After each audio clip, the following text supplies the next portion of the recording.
All right, fans of music, welcome back.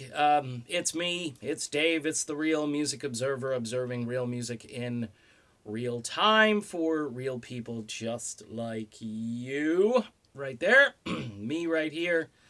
The Steve Perry interview controversy continues.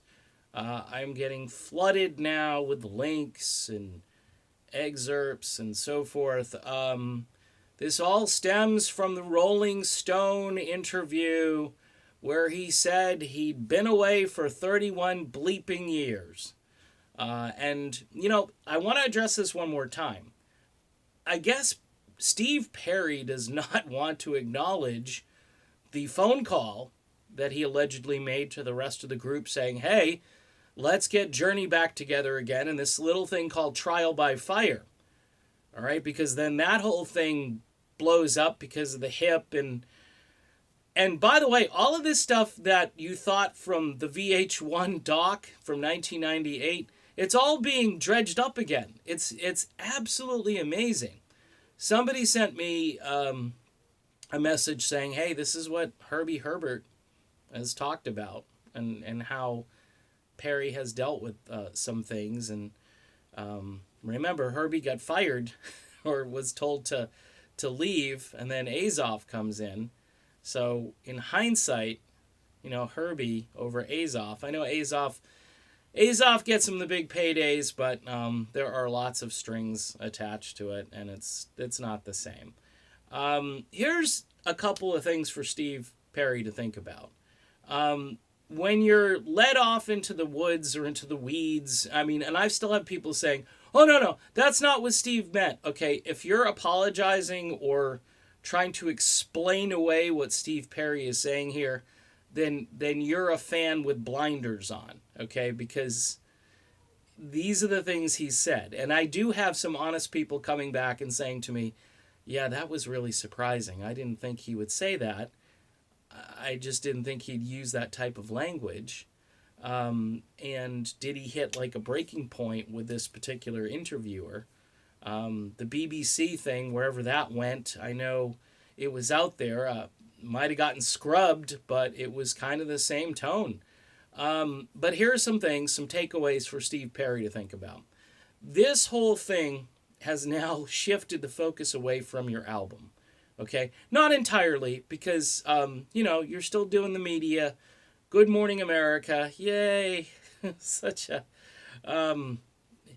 and it causes fans to split. This is the other reason. Because some fans are like, look, he doesn't want to work with Neal Schon? Fine, forget it then. I mean, that's why I was paying attention to this. Now, the idea that Perry thinks that this means a Journey reunion, nowhere has Neal Schon ever talked about a Journey reunion with Steve Perry. Nobody's talking about it except really crazy fans who think that Steve Perry's going to get out there and sing Separate Ways every night. It's just not going to happen.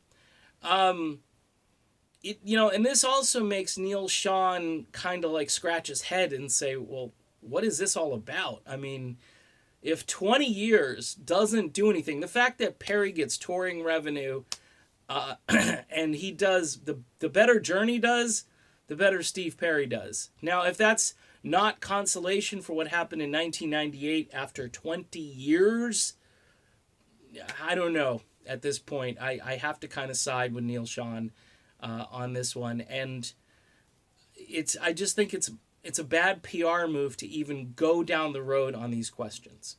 Just say, you know what, got no interest doing that right now. Want to focus on my album. But, and the book thing too, when the guy showed Perry the keyboard player's book, and now articles are starting to weigh in and do their own Music Observer stuff with it and say, oh, well, this must mean that he's really mad at this guy for making that phone call or whatever. All right, so I don't know. I'm just thinking, if you're still holding on to hope that this is just a misunderstanding, I don't think it is. And, again, time will tell. I've been diplomatic on this. I've said, hey, maybe down the road, Perry will say, sure, I'd go out and have a Coffee with Neil Sean, and then everything will be fine. But the media is going to take this and just run with it. I'm not spinning, by the way. Yesterday I got accused of being a spin doctor. How am I spinning this? This is the way the interview was written, and now a whole bunch of other outlets are now reporting it, and then they're adding their own commentary to it. So this is what I do, by the way. I've been doing this for a while, and one of my first topics was Steve Perry's return to music. So we'll cover it if there's anything new. That's it for this one. See you soon.